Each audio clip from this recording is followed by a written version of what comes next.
Here lies Sleepy.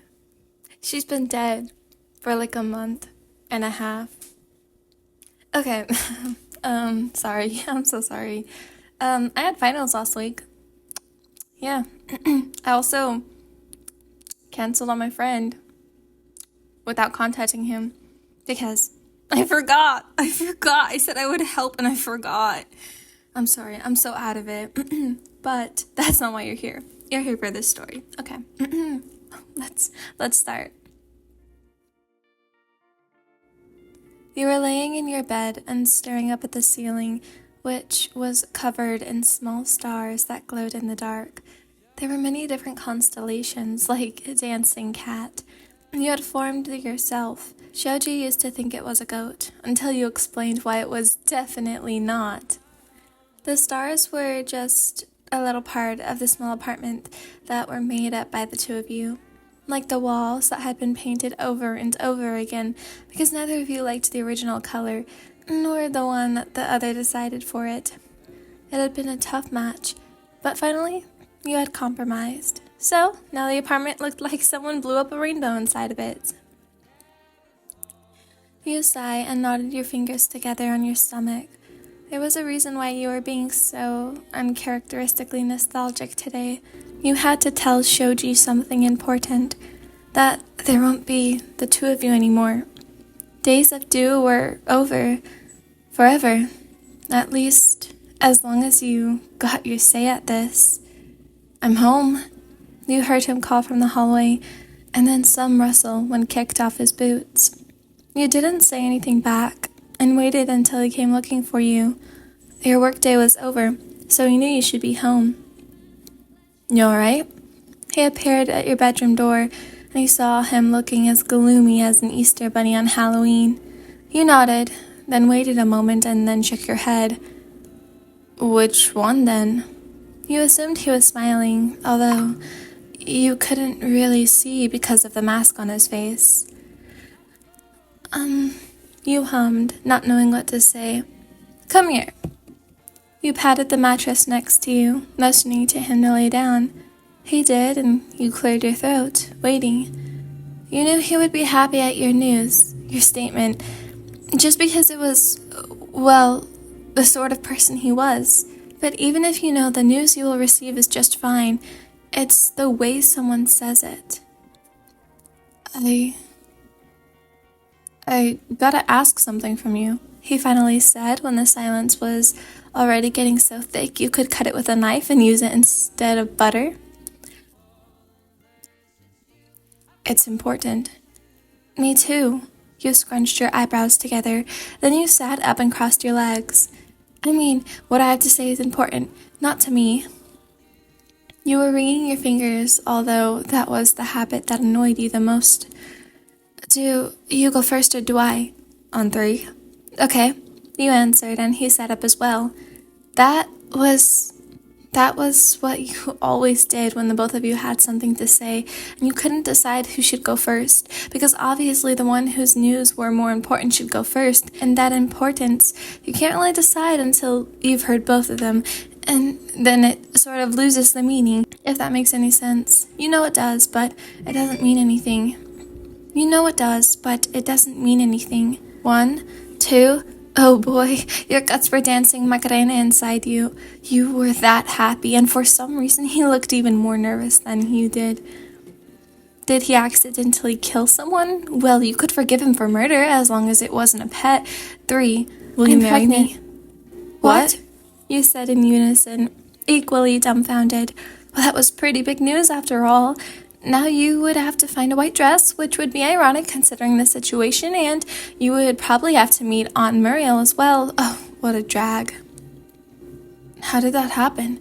For a person from who only eyes and knows what's visible, he definitely knew how to look surprised. Must be his gift. You know, bees and birds. You chuckled, trying to figure out what he had said. That had been one very unromantic proposal, I gotta say, although the one in Jane Eyre was worse, so don't complain. When boy and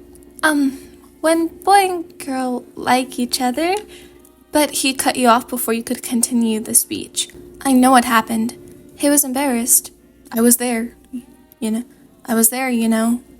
Hard to forget. But wait, you were totally changing the topic. You raised a hand. He was totally not changing the topic, by the way. You had just forgotten what he'd asked from you. Did you ask me to marry you during count to 3? Yes. He didn't even look bothered. I swear, not one romantic bone in his body.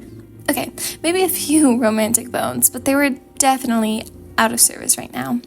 If you were to use x-rays on him, you would see the sign broken on the places where romance workshops are in brain. Alright, I accept. You said?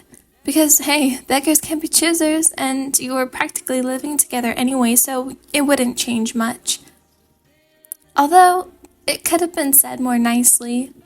It really could have. Did he even get you a ring? Whatever. You held out your hand so he could take them and pull you into a hug. You pushed him down on the bed again and pressed your face into his shirt. He smelled like sea and takoyaki. Good smell. And now you were hungry, again. Maybe that little parasite inside you was already trying to mess you up, and that was why you were always hungry. Oh wait, you were like that before already. Don't blame the parasite.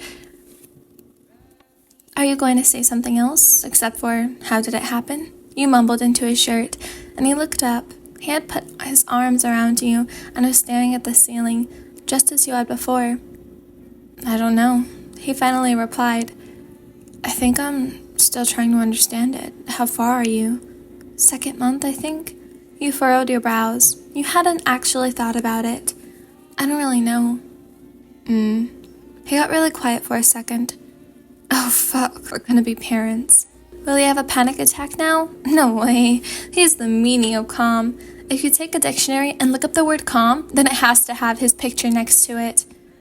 If you start panicking, I will knock you out. You warned. I mean it. I should be the one who's going crazy because I found out that instead of a stomach bug, I have a baby.